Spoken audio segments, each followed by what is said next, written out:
Bienvenue dans ce journal, c'est l'heure de vous informer. Voici le sommaire.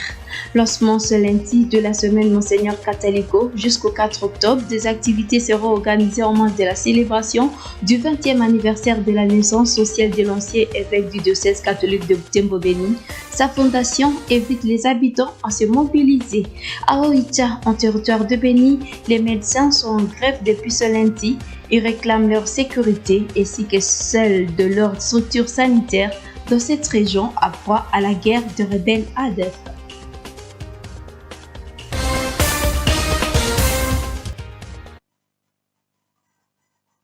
Comme dit dans les titres, c'est parti ce lundi pour la semaine dite d'archevêque Monseigneur Emmanuel Catalico. Il s'agit d'une semaine qui précède la célébration le 4 octobre prochain du 20e anniversaire de la naissance sociale de l'ancien évêque du diocèse catholique de Butembo-Beni. Plusieurs activités sont menues cette semaine en mémoire de l'illustre disparu. Francine Moussoa pour les détails. C'est ici, dans la salle du Symposium pour la paix en Afrique, que le lancement des activités de la semaine Monseigneur Catalico a vécu ce lundi. C'était en présence des religieux et religieuses, ainsi que les représentants des différentes communautés et congrégations. Durant la semaine, les acteurs vont tenter d'évaluer ce qui reste des œuvres de Monseigneur Catalico. La Fondation Monseigneur Emmanuel Catalico appelle la communauté à s'approprier l'héritage légué par l'ancien archevêque de Bukavu. Nous qui sommes plus ou moins épris de cette volonté-là, donc nous sommes épris de la bonne volonté pour réaliser et pérenniser les œuvres de son excellence Monseigneur Catalico, nous devons, comme on l'avait dit dans le temps, contribuer ne serait-ce qu'un dollar comme opération $1, ou bien s'affilier à la FONECA, et on pense qu'avec un seul $1, on peut arriver à faire plus ou moins ce plaidoyer auprès de tous ceux-là qui peuvent nous aider à faire aboutir la démarche que nous sommes en train de mener à partir de ces cadres. La semaine Monseigneur Emmanuel Catalico va du 28 septembre au 4 octobre. Les organisateurs demandent à la communauté de se mobiliser pour la réussite du 20e anniversaire de la naissance sociale de l'ancien évêque du diocèse catholique de Butembo-Beni. Page funèbre dans cette édition, la communauté musicale Ira vient de perdre une grande icône. Il s'agit du griot Baudouin Katavara. Sa mort est survenue dimanche 27 septembre dernier à l'hôpital général de Moussienene après une maladie de courte durée. Les griots Baudouin Katavara étaient parmi les musiciens Ira réputés pour la qualité de leur musique traditionnelle. Il y a plus d'une année, le 30 juin 2019, Katavara intervenait dans un concert organisé au Cercle culturel Ira Mirembe. Il avait révélé à l'assistance qu'il avait embrassé sa carrière musicale dans les années 1960. On écoute l'illustre disparu dans cet extrait choisi par le révérend Père Claude Virntou.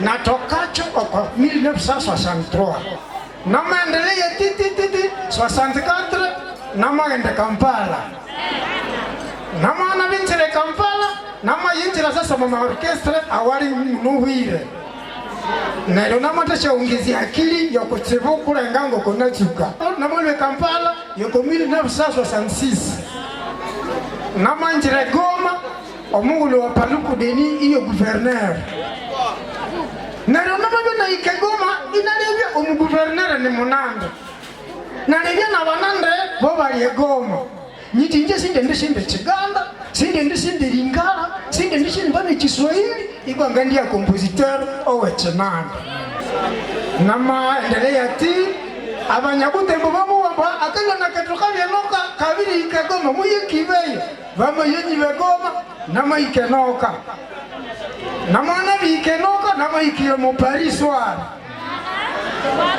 namana biko mu Paris soir naminjira omutonana naraye Katareko amatu bakula Katareko mabe tu bakula ta nje nangu cha bandu bae okoma 17 72 nari kisomo cha Noel nje na watate mara ya kwanza ekiteri cyo mukeso nganga ndi pikano cyecyetse mu cathedral mu 72.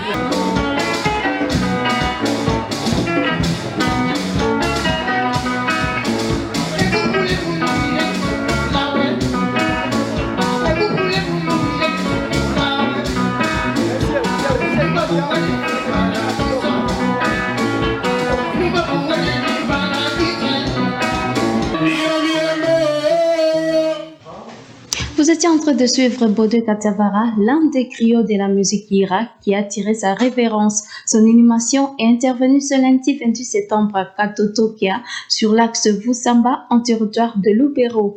Autre chose dans cette édition, un incident dont l'origine n'est encore déterminée a embrasé une maison sur des volcans au quartier Kamali. Le feu se répartit de la toiture, ce qui fait que les biens qui se trouvaient à l'étage n'ont pas pu être sauvés par le voisin. C'est un reportage de Roland rendu par Francine Moussoua.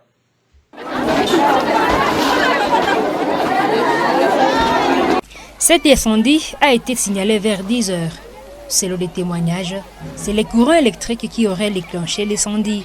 Alertés par la fumée et les flammes, plusieurs habitants ont accouru pour essayer d'éteindre les feux et sauver ce qui peut l'être, à se servant des moyens rudimentaires d'eau du sable et des cailloux. C'est après qu'ils ont obtenu de l'eau en petite quantité.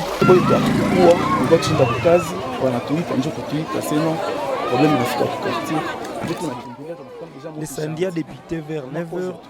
Nous nous sommes mobilisés pour appeler les agents de la MONUSCO afin qu'ils interviennent, mais en vain. Nous ne savons pas encore la cause de cet incendie. Nous espérons à l'intervention de la MONUSCO car ils détiennent les extincteurs de feu. Normalement, telle chose ne peut pas passer inaperçue.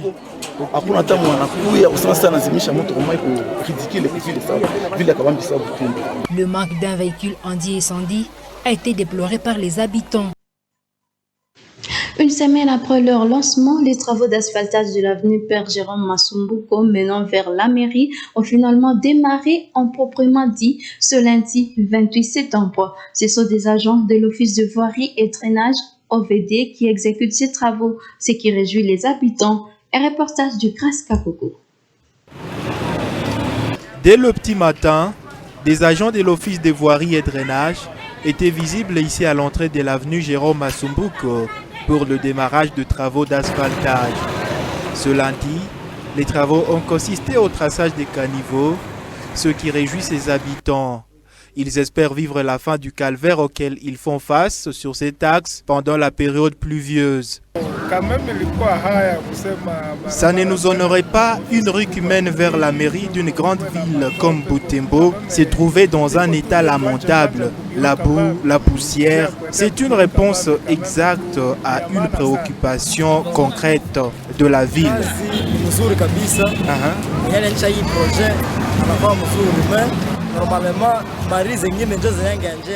Normalement, il devrait commencer par des rues trop fréquentées et finir par cette avenue qui mène vers la mairie. Je crains que le fait de commencer par cette artère de la mairie mette dans les oubliettes les autres rues.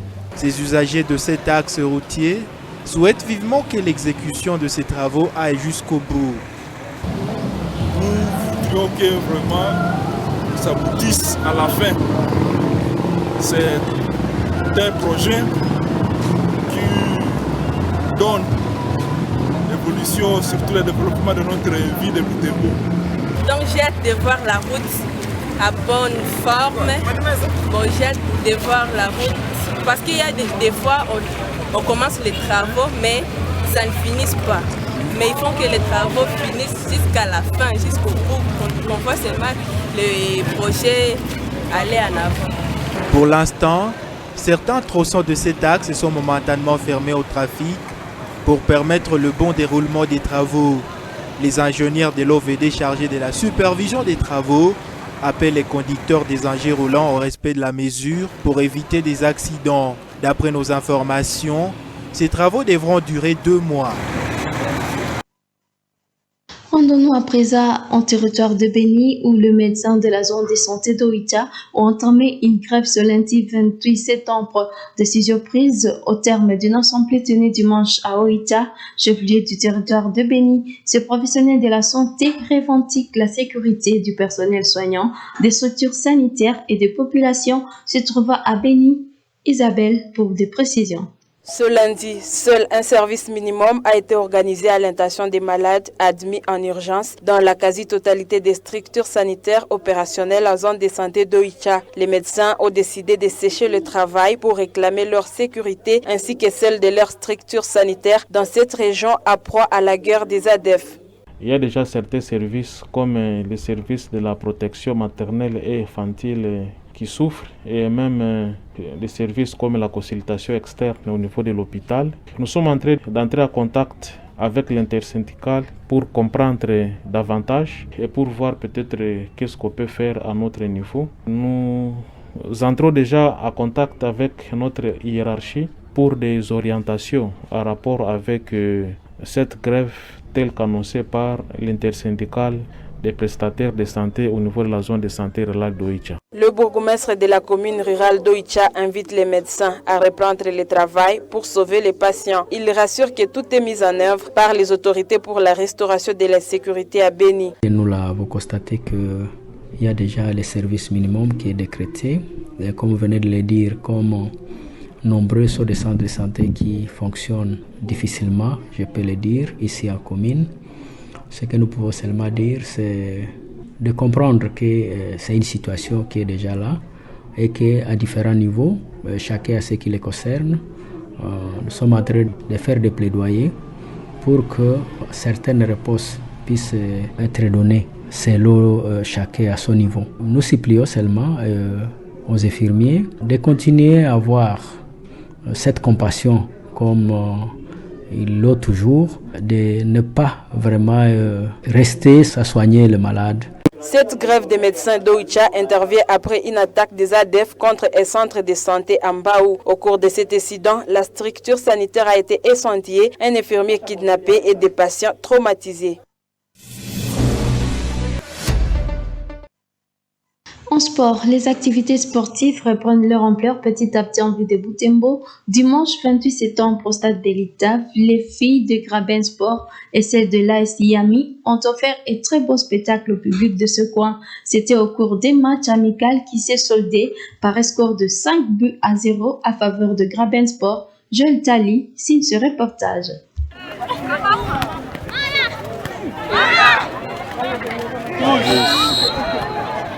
C'est parti ici au stade de l'Itav, c'est un soin entre les filles des Yami et celles du Graben Sport. Dans un fair play total, l'AS Yami Dame n'a pas réussi à se hisser devant la formation de Graben Sport qui a dominé cette rencontre jusqu'à la dernière minute. Les protégés des mamas Jocelyne Amani ont réussi à se rendre à la pause avec un score à leur faveur, 2-0.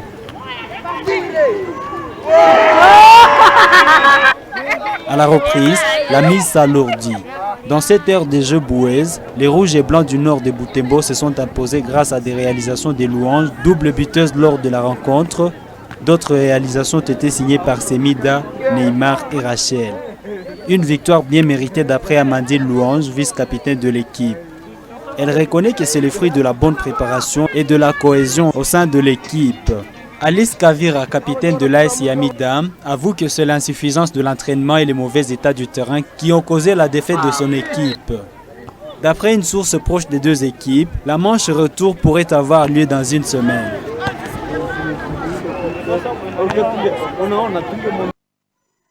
Sport toujours, un match amical a été organisé samedi 26 septembre dernier par le comité estudiantin de l'Université de l'Assomption au Congo. Il a opposé la coalition des départements de l'informatique de gestion et la polytechnique ainsi que de l'information et de la communication et les sciences de développement au stade Kambali. Score final 5-1 en faveur des informaticiens et polytechniciens. Reportage de Janvier Siaoussa.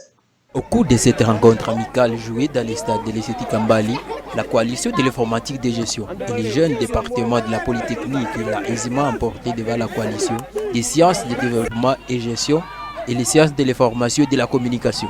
De la première mi-temps à la seconde, les noirs-jaunes vêtus n'ont fait qu'une bouchée de leur adversaire suite à leur domination dans tous les compartiments. Score final 5-1.